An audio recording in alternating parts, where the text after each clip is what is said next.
Talata sappo e jeegom lewru février hitande ujunnaje ɗiɗi e nogas e goho bandiraɓe musidɓe tedduɓe yeɓiyankoɓe Fouta Vision TV on calminama on juurama on bismama e robindo jayneji meɗen puɗɗortoɗen ko robindo Les Échos ɓe mbaɗi e titre mabɓe ko debbo administrateur mo Pastef ina jagga ɓe kolliti ko debbo Biram Souleye Diop ko suka debbo goto innitortoɗo F Traoré yeeyimo kanko suka debbo noon holliti enquêteur uji ɗi ko madame Diop wi yomi sood puce nde conmi puce o noon ko on puce hono Abbas Fall hutori omo nodda yimɓe mawɓe ha joni hono Mahmoud Saleh wondude Souleymane Ndéné Ndiaye omo hulɓina ɓe caggal haala Abdoulaye Wade yaltuka ka hollo dariɓe gam addi hen jiyanɗe mumen hono Mame Diarra Fall wondude Cheikh Dieng ha joni e Lamine Ba ɓe kaali hen gongaji mabɓe Le Quotidien haala ittugol hormo Ousmane Sonko haala X wondiɓe Sonko mbi ina jiiɗi andude ko holon woni X wondiɓe avocat ji Ousmane Sonko bindi ɓatake faade e procureur o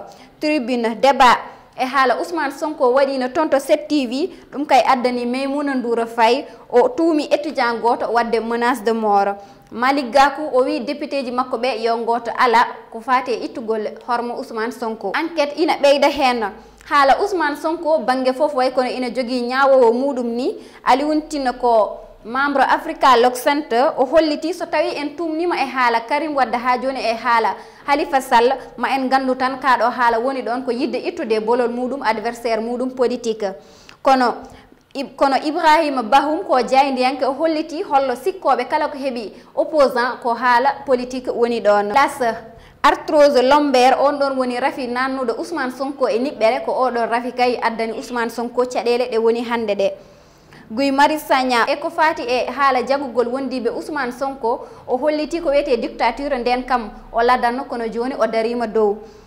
observateur haala Ousmane Sonko Adji Sarr parquet o hersani hen o holliti kayit ADN jaltuɗo o wodani kadi o holliti Ousmane Sonko ina rewe ha joni kadi yummum suko gorko baɗannoɗo seppo mo sellani ina jagga tonto kaso o naati kaso to Rufisque suko gorko goto omo ari e sankare bam makko omo yari haw mandili o holliti mo wara neɗɗo goto garnoɗo ɗon tawa ko duwaw arno tawa ha joni ko soutien famille tan on adduno ɗum boros coronavirus jeegomo cankiɓe tawa ha joni ko capanɗe jeegomo e tato wonɓe réanimation woni tampuɓe ha joni coronavirus ina jokki tampinde ina tawe e nder las Ousmane Gueye mo Synaps o holliti rafi coronavirus e nder lewru février nduɗo no gonɗen sankiɓe ɓeydoto témoin to Casamance kayitaji ina jagga toon tawa noon ko armé o jaggi ɗum ɓe kolliti ɗin ɗon kayitaji noon rebeleɓe ɓe koko jejjinno ɗumen ƴewama tawama ɗin ɗon kayitaji ko document ji confidentiel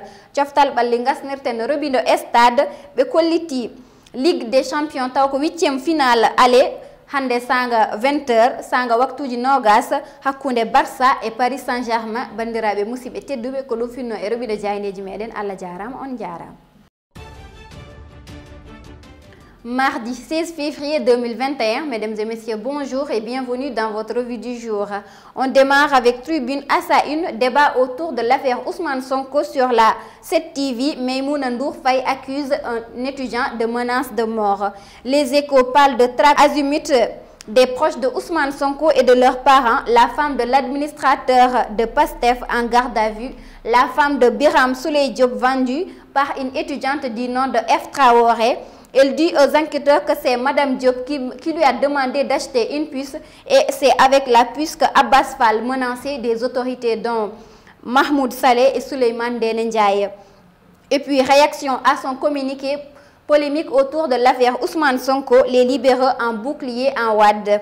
Mame Diarra Fam et Cheikh Dieng et Lamine Ba crachent leur vérité. Et puis Malick Gakou demande à ses députés de voter non sur la levée de l'immunité parlementaire de Ousmane Sonko dans Tribune à sa page 5. Explique Le Quotidien l'équation X. L'opposition veut connaître l'identité de X. Les avocats de Sonko écrivent au procureur. Les non-inscrits préfèrent Bamba Dièye et Fatou Ndiaye de Rewmi. L'As titre son journal par arthrose lombaire, cette maladie à l'origine des déboires de Ousmane Sonko. Et puis Guy Marius Sagna sur les arrestations de proches de Ousmane Sonko, la dictature ne rampe plus, maintenant elle est debout. Enquête annonce affaire Ousmane Sonko, Adji Sarr, justice sur la sellette.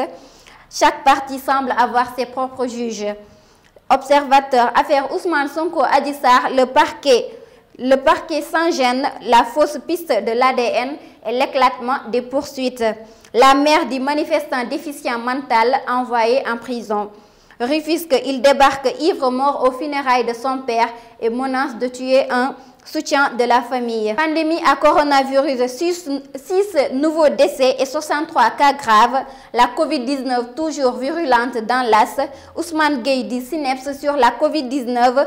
Février sera plus mortel que Covid-19. Pourquoi? Il faut faire attention à Ebola. À voir dans Tribune.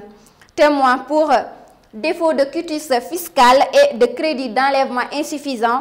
Le Trésor traque armateur et transitaire. Baïmodulo Yuseta, nous en appelons à l'intervention du président de la République. Et puis, opération de l'armée en Casamance, ces documents confidentiels oubliés par les rebelles dans leur fuite. Et puis, portrait de Ndeye Astou Thiam, première femme chauffeur du bus Tata. Sport pour finir, Ligue des Champions, 8e de finale, aller à 20 h, choc Barça et Paris Saint-Germain. Merci et bonne lecture.